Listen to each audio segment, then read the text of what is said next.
আমারা আমরা মনে হয় জান্নাত জাহান্নাম বিশ্বাস করি না।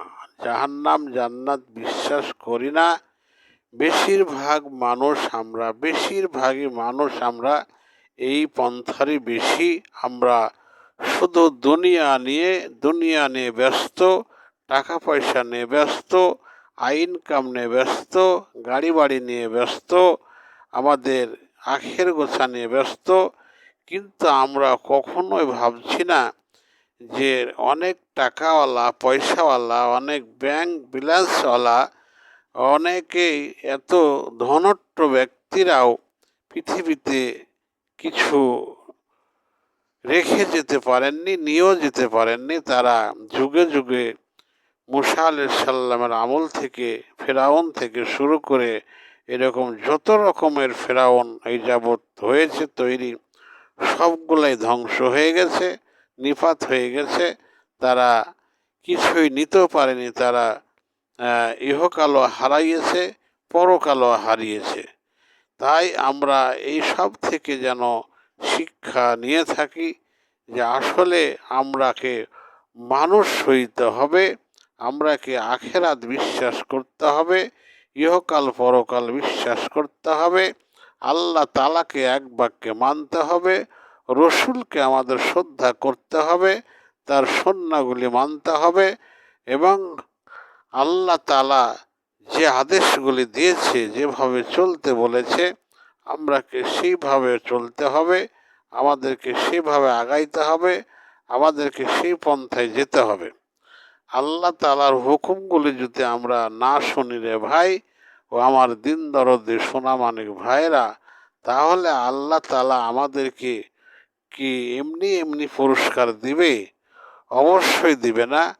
আল্লাহ তাআলা যেহেতু নিজেই পুরস্কার দিবে, শ্রেষ্ঠ পুরস্কার সেটা হচ্ছে জান্নাত।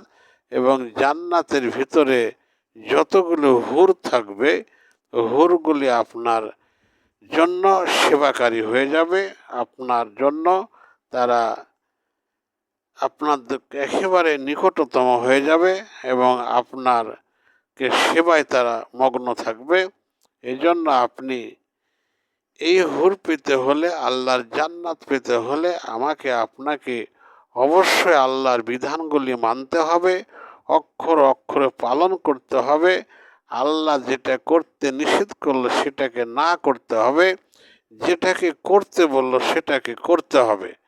এবং আমাদেরকে আল্লাহ তাআলা বিবেক দিয়েছে, বুদ্ধি দিয়েছে, বিবেচনা দিয়েছে, মেধা দিয়েছে এই জন্য যে কোনটি ভালো, কোনটি মন্দ, কোনটি খারাপ, কোনটি ভালো, কোনটি সত্য, কোনটি অসত্য, আমাদেরকে এইগুলি বেছে বেছে বিবেচনা করে বের করতে হবে এবং সঠিক পথে আসতে হবে ভাই, সঠিক পথে থাকতে হবে রে ভাই, যাতে করে আমরা এই যে সংখ্যাগুলি যেন কমাইতে পারি।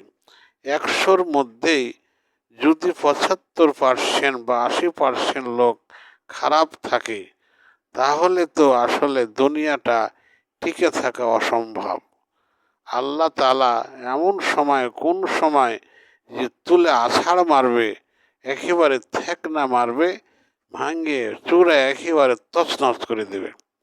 এই জন্য এখনো কিছু মানুষ আছে ভালো, বিধায় পৃথিবীটা, দুনিয়াটা টিকে আছে, আজকেও আছে। তাই আমাদেরকে 75-80% খারাপ না হয়ে 75-80% আমরা ভালো হব, ভালো হওয়ার চেষ্টা করব, যাতে করে আমাদের ভালোর পার্সেন্টেজটা বেড়ে যায়।